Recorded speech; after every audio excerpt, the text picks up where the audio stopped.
Hello and very good morning my dear students. कैसे हैं आप लोग? आशा करता हूँ आप सभी स्वस्थ होंगे और अपने घरों पे होंगे। प्यारे बच्चों, आज का क्लास बहुत ही छोटा होने वाला है। जानकारियाँ बहुत होंगी लेकिन है छोटा सा एक टॉपिक। आज के एजेंडा ऑफ द डे में हम सभी जो जानने वाले हैं, एज यूजुअल हम लोग पहले रिव्यू को जानेंगे।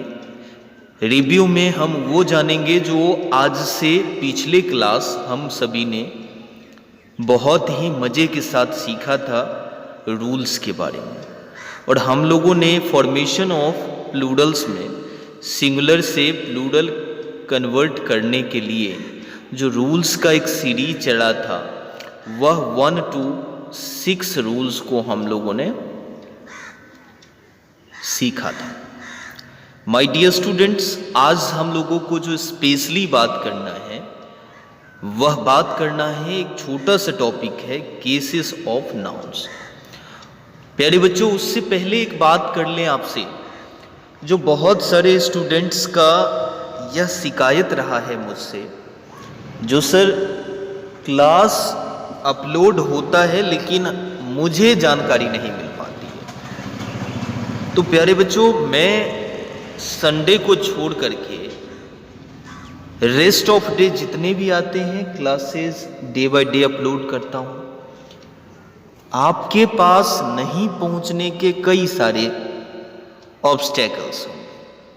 प्यारे बच्चों, सबसे पहले जो मैं YouTube चैनल सुशील सर क्लासेज के नाम से चला रहा हूँ, अगर आपने उसे सब्सक्राइब नहीं किया है तो प्लीज़ उसे सब्सक्राइब कर लीजिए और जस्ट उसके ही साइड में, राइट हैंड साइड में आपको बेल आइकन मिलेगा, उसमें ऑल वाले बेल आइकन को प्रेस कर देंगे, जिससे मैं जो भी वीडियोज बनाऊंगा, कोई भी क्लासेस दूंगा, चाहे वो इंग्लिश की क्लासेस हों या अन्य क्लासेस हों, तो नोटिफिकेशंस आपको आपके मोबाइल फ़ोन के डेटा स्टार्ट होते ही आपको मिल जाएंगे और आप उसे देख पाएंगे। तो आपसे अगेन एक बार रिक्वेस्ट कर रहा हूँ, आप ज़रूर सब्सक्राइब करें, शेयर करें ज़्यादा से ज़्यादा और बेल आइकन ज़रूर दबाइए, जिससे मेरा क्लास आपको पूरा का पूरा मिल पाए। आइए बात करते हैं छोटे से एक सेक्शन, जो कि केसेस ऑफ नाउन्स। प्यारे बच्चों, केसेस का मतलब होता है कारक। यह है क्या? तो यह किसी न किसी सेंटेंसेस में किसी न किसी कारण से मौजूद होता है, जो कुछ और नहीं, किसका द्योतक है? संज्ञा का द्योतक है। यह किसको बतलाता है? संज्ञा को बतलाता है, नाउन्स को बतलाता है। माय डियर स्टूडेंट्स, यही cases of the nouns sentences में 3 स्वरूपों में पाया जाता है। इसके पहला रूप क्या है? तो यह सब्जेक्ट के रूप में हो सकते हैं, ऑब्जेक्ट के रूप में हो सकते हैं, या फिर वो पोसेशन को दिखा सकता है। अगर हम सब्जेक्ट की बात करें, सब्जेक्टिव, तो यह कर्ता के रूप में हो सकता है, कर्म के रूप में हो सकता है और अधिकार के रूप में हो सकता है। प्यारे बच्चों, अब हम इसे डिटेल से जानेंगे, ध्यान देते रहेंगे आप लोग। जैसे कि पहला को हम लोग जानते हैं, क्या है ये?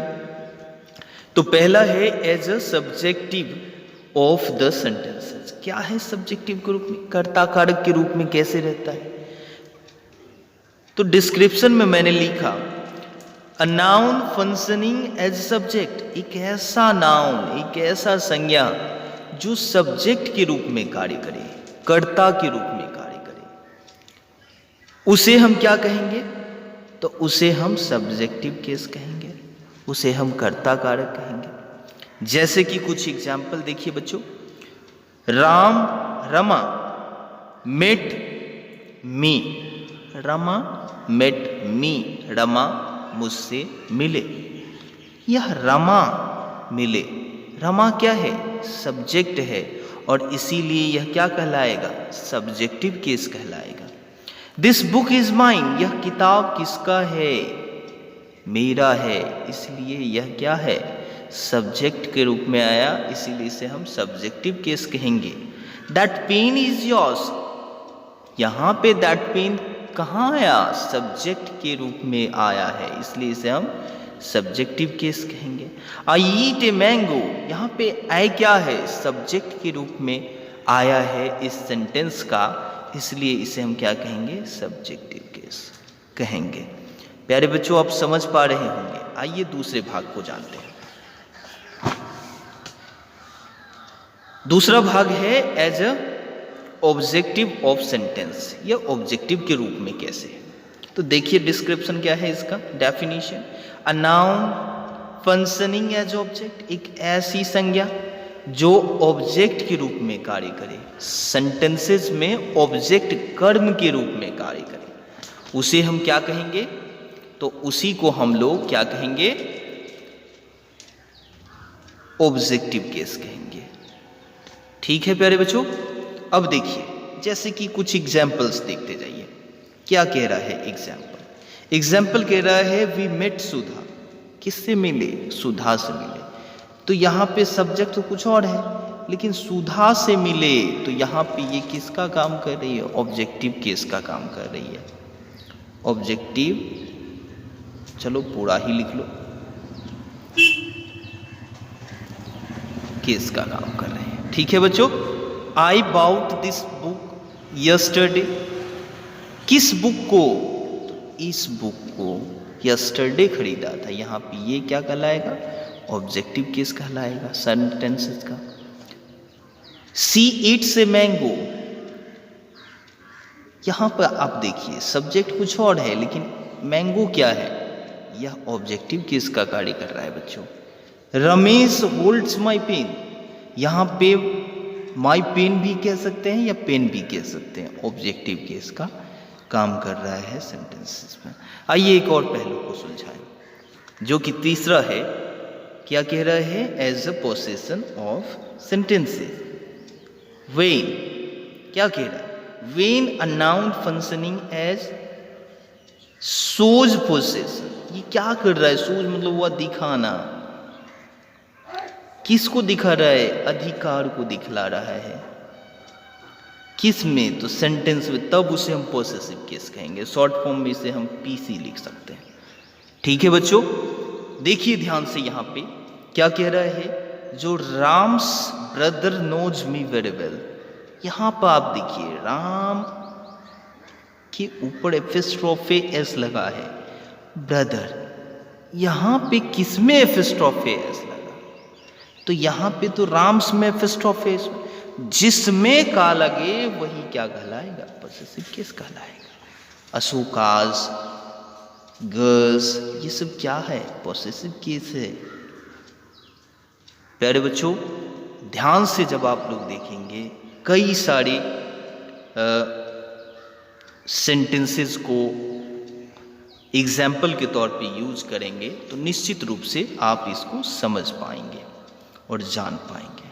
अगले सेगमेंट में जो हम लोग बात करने वाले हैं वह जेंडर के बारे में बात करने वाले। ठीक है बच्चों, आप सभी निश्चित रूप से अगले क्लास को अटेंड करेंगे, क्योंकि जेंडर जो है वह अपने आप में एक बहुत बड़ा इम्पोर्टेंट रोल अदा करता है। जेंडर मीन्स होता है लिंग, और ये सभी के सभी सेगमेंट आपको इसी चैनल पे मेरे द्वारा, सुशील सर के द्वारा आपको बताया जाएगा। फिर हम लोग जानेंगे इसके भी कितने सेगमेंट हैं, कैसे कैसे डिस्ट्रीब्यूशन होता है इसका, उस सभी को जानेंगे अगले क्लास में। ठीक है बच्चों, आज के लिए बस इंग्लिश सेगमेंट में बस इतना ही। Thank you very much.